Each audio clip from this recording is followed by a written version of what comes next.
അച്ഛന്റെ സിനിമകളിൽ പോയിട്ടുള്ള സെറ്റ് ഏതാണ് ആദ്യം ഓർമ്മയില്?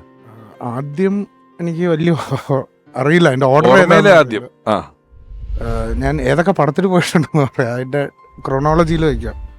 ദേവർമകന്റെ സെറ്റിൽ ആ ഡാം പൊളിയുന്ന മിനിയേച്ചർ ഷൂട്ട് ചെയ്യുന്നത് കണ്ടിട്ടുണ്ട്. അതിന്റെ ബാക്കിയുള്ള രംഗങ്ങൾ ഷൂട്ട് ചെയ്യണത് വെള്ളം തെറിച്ച് വരുന്ന അത് കണ്ടിട്ടുണ്ട്. ചമയത്തില് രാഗദേവനം എന്ന് പറഞ്ഞ സോങ് ഷൂട്ട് ചെയ്യുന്നത്. അതില് മറ്റേ കുറെ അണ്ടർ വാട്ടർ സീക്വൻസ് പോലെ അന്ന് ചെയ്തിരുന്നു. അപ്പോൾ അത് കണ്ടിട്ടുണ്ട്. വൈശാലിയുടെ ലൊക്കേഷനിൽ പോയിട്ടുണ്ട്, മറ്റേ ഇടുക്കി, വെങ്കലം. മിക്ക സെറ്റ്സിനും എനിക്ക് ദേവർമകനിലെ മിനിയേച്ചറും മറ്റേ സെറ്റ്സും ഏറ്റവും ആദ്യം ഓർമ്മയിൽ നിൽക്കുന്ന ഒരു, അതൊരു ടെക്നിക്കാണല്ലോ, ഒരു ഫിലിം മേക്കിംഗ് ഒരു സാധനത്തിന്റെ. സോ അതെപ്പോഴും ഫ്രഷ് ആണ്. വളരെ ചെറിയ, അല്ലെങ്കിൽ സിനിമ എന്താണ്, സിനിമാക്കാരൻ ആരാണ്, അച്ഛന്റെ വലിപ്പം എന്താണ് എന്നൊന്നും അറിയാത്ത സിദ്ധനെ സംബന്ധിച്ച് ആ സമയത്തൊക്കെ നല്ല തിരക്കുള്ള സമയമല്ലേ അച്ഛന്. ഫ്രീക്വന്റ് ആയിട്ട് വീട്ടില് കിട്ടാറുണ്ടാവില്ല എന്നുള്ളതാണ്. ഈ ചിത്രം വരെ ഉള്ളത് കൊണ്ട് തന്നെ ആ സമയത്ത് നിങ്ങൾക്ക് വീട്ടിൽ പടം വരച്ചേറുള്ള പരിപാടികളൊക്കെ ഉണ്ടായിട്ടുണ്ടോ എപ്പോഴെങ്കിലും? വീട്ടില് പടം വരയ്ക്കണം എന്ന് ആവശ്യപ്പെടാറുണ്ട്. അതായത് ശ്രീകുട്ടി എന്റെ ചേച്ചി, ഇപ്പൊ അവളെ കുറിച്ച് പറയുന്നുണ്ട്. അപ്പൊ ശ്രീയുടെ അടുത്ത് അച്ഛൻ സ്പെസിഫിക്കലി പറയാറുണ്ട്, പാട്ട്, ഒരു പർട്ടിക്കുലർ ഒരു പാട്ട് എനിക്ക് ശരിക്കും ഓർമ്മ കിട്ടണല്ലോ ആ പാട്ട്, ഒന്നില്ലെങ്കിൽ ആ പാട്ട്, അല്ലെങ്കിൽ പുള്ളിയുടെ ഒരു മൊണോലിസ പോലത്തെ പിയാത്ത എന്ന് പറയുന്ന ഒരു വേറൊരു ഒരു സ്കൾപ്ചർ ഉണ്ട്, അതിൻ്റെ ഒരു ഡ്രോയിങ്. ഇത് രണ്ടെണ്ണം ഏതെങ്കിലും നന്നായി ചെയ്യുന്ന ആരാണെങ്കിലും ഇവിടെ റിബൺ കെട്ടിയ ഒരു മോപ്പഡ് നിൽക്കുന്നതാണ് പറഞ്ഞത്. റിബൺ കെട്ടിയ സാധനം ഇവിടെ നിൽക്കും. അപ്പൊ ഞാൻ കുറച്ചാളൊക്കെ ട്രൈ ചെയ്തിട്ടുണ്ട്, ഇപ്പൊ കിട്ടിയാലോ മോപ്പഡ്. എനിക്ക് മനസ്സിലായി ഇത് നടക്കാൻ പോടില്ല. മോപ്പഡ് നമുക്ക് ആലോചിക്കാം. ശ്രീ പിന്നെ ട്രൈ ഉണ്ടായിരുന്നു, പക്ഷെ മോപ്പഡ്, റിബൺ കിട്ടിയ മോപ്പഡ് വന്നില്ല എന്നുള്ളതാണ്. പെർഫെക്റ്റ് ആയാലേ ഉള്ളൂ. അത് ശ്രീ ആണ് പിന്നെയും കുറച്ചുകൂടെ ബെറ്റർ എന്നെക്കാട്ടിലും. ചിത്രം വരയ്ക്കലായാലും പാട്ടുപാടലായാലും ഒക്കെ ഞാനത് മൂത്ത ആളല്ലേ, അവരെടുത്തോട്ടെ അവർക്ക് കുറിച്ച് കൊടുത്തത്. മാളൂട്ടിയെ കുറിച്ച് നമ്മൾ വീണ്ടും പറയേണ്ടതായിട്ടുണ്ട്. അന്ന് ആ ഒരു സിനിമ, അന്ന് അത്രയും നമ്മളിപ്പോ പറഞ്ഞ പോലെ, ഇപ്പം തേവർമകന്റെ ഡാം പൊട്ടിക്കുന്ന സീൻ എന്നൊക്കെ പറഞ്ഞതുപോലെ, ഒരു സാങ്കേതികത്വങ്ങൾ ഇത്രയും പരിമിതമായ ഒരു സമയത്ത് അതിനെ ഇത്രയും ഹോൾഡ് ചെയ്ത് നിർത്തുക എന്ന് പറയുന്ന ഒരു കാര്യമുണ്ട്. ഇതിന്റെ മാളൂട്ടിയുടെ ഷൂട്ടിങ് ഞങ്ങളുടെ വീടിന്റെ പുറകില് നടത്തിയിട്ടുണ്ട്. അതായത് ഈ കുഞ്ഞു വീഴുന്നു അല്ല, ആ ഹോള് ഒരു പോർഷൻ ഉണ്ടാക്കിയിരിക്കുകയാണ്, ഇങ്ങനെ ഒരു സിലിണ്ടറിക്കൽ പോലെ. എന്നിട്ട് അതിന്റെ കുറച്ച് പാച്ച് എടുക്കണമായിരുന്നു. അപ്പൊ അത് നമ്മുടെ വീടിന്റെ പുറകിലാണ് ചെയ്തത്, ബാക്ക് യാർഡില്. ഇത് മാത്രം കൊണ്ടുവന്ന് വെച്ചാൽ മതിയല്ലോ, അതിനായിട്ട് ലൈറ്റും വെച്ചാൽ. ഈ കൊച്ചിനെ അവിടെ ഇരുത്തിയിട്ട് ചെയ്യണത് നമ്മളൊക്കെ കണ്ടോണ്ടിരിക്കുകയാണ്. ഒരു ജസ്റ്റ് ഒരു ഫസ്റ്റ് ഫ്ലോറിൽ നിന്ന് ശ്രീകുട്ടിയൊക്കെ ഇങ്ങനെ എത്തി നോക്കി കാണുന്നുണ്ട്. അപ്പൊ അന്ന് ആ കുട്ടിക്ക് ഒരു ട്രോമ ഉണ്ടായി. ഒറിജിനൽ ഷൂട്ട് ചെയ്ത സമയത്ത് രാത്രി ഷൂട്ട് ചെയ്യുമ്പോൾ ഈ മഴവെള്ളം ഒലിച്ചു വരുന്നത് ഇവരെടുത്ത സമയത്ത് ഇവരെങ്ങാണ്ട് ഇച്ചിരി വെള്ളം നോർമൽ ടെമ്പറേച്ചർ ആയിരുന്നു, രാത്രിയായിരുന്നു. അപ്പൊ കൊച്ചിന് തണുപ്പടിച്ചു, കൊച്ചിന് ട്രോമയായി. പിന്നെ അതിൽ ഇതിനകത്ത് ഇരുത്തുമ്പോൾ വേറെ റിയാക്ഷൻസ് എടുക്കുമ്പോൾ കൊച്ചു പറയണ വെള്ളം ഒഴിക്കല്ലേ പ്ലീസ്, വെള്ളം ഒഴിക്കല്ലേ. അതായത് ഇവര് പറയുന്നുണ്ട് ഇല്ലല്ല വെള്ളമൊക്കെ ചൂടാക്കി വെച്ചിട്ടുണ്ട്, പാടാണ്. ഈ കുട്ടിയെ വെച്ചൊക്കെ ഷൂട്ട് ചെയ്യുക എന്ന് പറഞ്ഞാൽ കരിച്ച കളിയാണ് അന്നത്തെ കാലത്ത് അല്ലേ. ആൻഡ് അത് സക്സസ്ഫുള്ളി അന്ന് ഷൂട്ട് ചെയ്ത് തീർക്ക്. അപ്പൊ ഇത്തരം ഗ്ലിംസസ് ഒക്കെ ഞാനൊരു സംവിധായകനാവുന്നതിൽ ഒരുപാട് ആഡ് ചെയ്തിട്ടുണ്ട്, നമ്മൾ ആഗ്രഹിക്കുന്നതിലും. നിങ്ങൾക്ക് അങ്ങനത്തെ ഒരു ആർട്ടിന്റെ ഇത് കിട്ടിയിട്ടുണ്ടോ? അത് വരാകിരൊന്നും ഇല്ല, എന്നാലും ഐഡിയ വരും. ഫോട്ടോ ഒക്കെ എടുക്കും. രതിനിർവേദം എന്ന് പറയുന്ന പടം എടുക്കുമ്പം അത് വേറൊരു കൗമാര ചാബല്യങ്ങളുടെ, അതായത് നമ്മുടെ സമൂഹത്തിൽ ആൺകുട്ടികൾക്ക് ഉണ്ടാകുന്ന ഒരു കൗമാരത്തിലുണ്ടാകുന്ന എല്ലാ ഫ്രസ്ട്രേഷൻസും അതിൻ്റെ ഒരു വലിയ മെസ്സേജുള്ള സിനിമയത്. ഇപ്പൊ ഭരതേട്ടനെ ഒരുപാട് പേര് അന്ന് പറഞ്ഞിരുന്നു, ഭരതേട്ടൻ്റെ സിനിമകൾ എന്ന് പറഞ്ഞാൽ സെക്സിൻ്റെയും വയലൻസിൻ്റെയും അതിഭാവത്തുള്ള സിനിമകൾ എന്നാണ്. പക്ഷേ അതിനകത്തൊക്കെ വലിയ മെസ്സേജുകളായിരുന്നു. 38 മലയാള സിനിമകളാണ്. ഈ 38 സിനിമകളും 38 സബ്ജക്റ്റാണ്, ചിന്തിക്കാൻ പറ്റാത്ത. ഇതിന്റെ ഒരു അതിഭാവുകത്വം ഉണ്ടെന്ന് പറഞ്ഞ ആരോപണങ്ങൾ നിൽക്കുകയാണ്. ഒരുപക്ഷെ അദ്ദേഹം ആ സമയത്താണ് ഈ മിന്നാമിനിങ്ങിന്റെ നുറുങ്ങുവട്ടം, മർമ്മരം 2 സിനിമകൾ അധ്യാപകരുടെ കഥകളാണ്. നേരെ അങ്ങ് തിരിഞ്ഞു. അതുപോലെ അമരം, വെങ്കലം, നേരത്തെ നമ്മൾ പറഞ്ഞ സിനിമകളെല്ലാം തന്നെ ഈ 38 സിനിമകൾക്കും 33 ചലച്ചിത്ര ഗ്രന്ഥങ്ങളാണ്. ഈ മാളൂട്ടിയുടെ പേരെഴുതി കാണിക്കുമ്പോൾ കുറെ ചിത്രങ്ങളുള്ളത് അച്ഛൻ തന്നെ വരച്ചാണോ? അത് ഞാനും ശ്രീകുട്ടിയും കൂടെ വരച്ചാണ്. കുറച്ചുകൂടെ ക്ലോസ് ആയിട്ട് നോക്കുകയാണെങ്കിൽ ആ 2 ഡ്രോയിങ്സ് തമ്മിലുള്ള വ്യത്യാസം നമുക്ക് കുറച്ചുകൂടെ മെച്ചോർഡായിട്ട് നല്ല, അത് ശ്രീ വെറുതെ വട്ടമൊക്കെ വരച്ചിരിക്കുന്നൊക്കെ അത് ഞാൻ അത് കാരണം ഈ ആ സിനിമയിൽ ഈ പട്ടിയും കുട്ടിയും കൂടെ ഒരു തിണ്ണയിലെ പുറംതിരിഞ്ഞിരിക്കുന്ന ഒരു പോസ്റ്റർ ഉണ്ടായിരുന്നു മാളൂട്ടിയുടെ. ആ ചിത്രം ഇവര് ടൂറ് പോകുന്ന സ്ഥലത്ത് ഒരു സായിപ്പ് വരയ്ക്കുന്നതാണ്. ഈ കുട്ടീനെ ഇരുത്തിയിട്ട് അതും പിന്നെ ഇവളൊരു ഡാൻസ് കോസ്റ്റ്യൂമിൽ നിൽക്കുന്ന ഒരു മോഹിനിയാട്ടം കോസ്റ്റ്യൂമിൽ നിൽക്കുന്നത്. ആ ചിത്രങ്ങളൊക്കെ അച്ഛൻ വരച്ചതാണോ? ആയിരിക്കാം, നമുക്കറിയത്തില്ല. പക്ഷെ ടൈറ്റിൽ കാർഡിലുള്ള എല്ലാം നിങ്ങൾ ടൈറ്റിൽ കാർഡിലുള്ള അത് രണ്ട് വ്യത്യാസ കാർഡ്, രണ്ട് പ്രായമുള്ള ആൾക്കാര്. അതുപോലെ കാറ്റത്തെ കിളിക്കൂടിന്റെ ടൈറ്റിൽസ് വളരെ ബ്യൂട്ടിഫുൾ അല്ലേ? അത് ഭരതേട്ടൻ തന്നെ ചെയ്തായിരിക്കും. കാറ്റത്തെ കിളിക്കൂടിന്റെ ടൈറ്റിൽ നമ്മളെ കൊതിപ്പിച്ച് കളയും. ഒരു കിളികളും ഈ പറഞ്ഞ മിന്നാമിനിങ്ങിന്റെ ഈ പാട്ടുകളിലെ ഈ പറയുന്ന കോൺട്രിബ്യൂഷൻ മ്യൂസിക്കിനപ്പുറം കൃത്യമായിട്ട് പറയുമായിരുന്നു റീ റെക്കോർഡിങ്ങോ കാര്യങ്ങൾക്കൊക്കെ ഇരിക്കുമ്പോൾ? റീ റെക്കോർഡിങ്ങിൽ അധികം ഇങ്ങനെ അദ്ദേഹത്തിന് നമ്മൾ ചെയ്യുന്നതിൻ്റെ മൂഡ് ശരിയാണെങ്കിൽ അത് പറയും.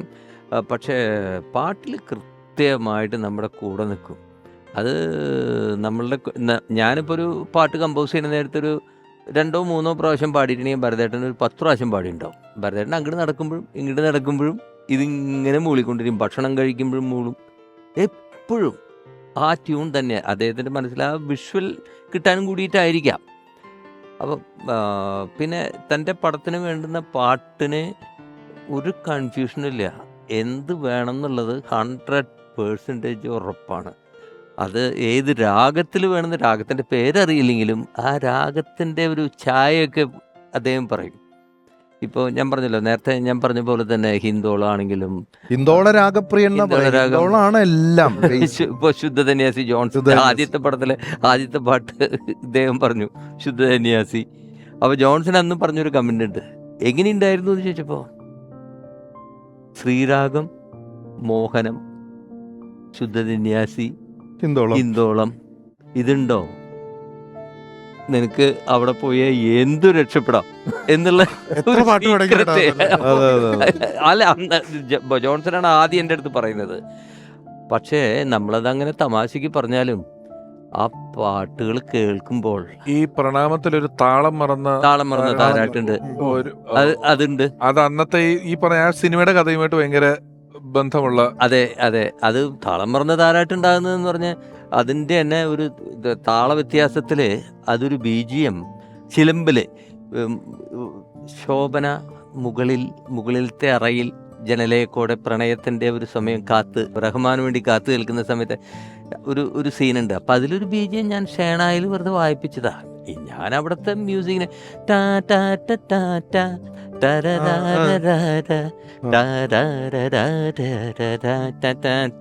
ഇത് ഞാനിങ്ങനെ അപ്പൊ ഷേണായിൽ വായിക്കുന്ന ഭരതേട്ടൻ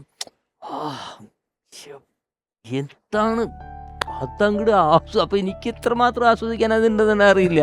പക്ഷെ പിന്നീട് ഭരതേട്ടൻ ഈ പ്രണാമത്തിന്റെ സമയത്ത് എൻ്റെ അടുത്ത് പറഞ്ഞു, നീ ആ ചിലമ്പിലത്തെ മ്യൂസിക് ഇല്ലേ അത് വെച്ചിട്ട് നമുക്കൊരു പാട്ടുണ്ടാക്കാം. അതൊരു തീം പോലെ യൂസ്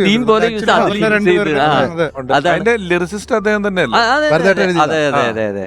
അതാണ് പിന്നീട് താളം മറന്ന താരാട്ടു കേട്ടൻ തേങ്ങും മനസ്സിന്നൊരാന്തോളനം. അതിന്റെ വിഷ്വൽസും അതെ.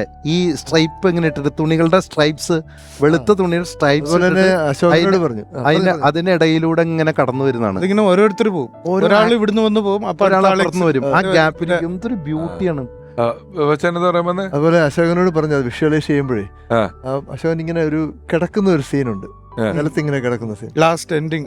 അപ്പൊ പറഞ്ഞ നീ ഒരു അമ്മയുടെ ഗർഭപാത്രത്തിൽ ഒരു ശിശു എങ്ങനെയാണ് കിടക്കുന്നത് അതുപോലെ നീ കിടക്കണമെന്ന് പറഞ്ഞ് ഇങ്ങനെ വളഞ്ഞ് ഇങ്ങനെ കിടത്തി ആ താരാട്ട് പാടുന്നതിന്റെ ആ ഒരു ഫീല് കിട്ടാൻ വേണ്ടിട്ട് പിന്നെ അമ്മയെ മിസ് ചെയ്യണത് അമ്മയാണ് ആ ക്യാരക്ടർ.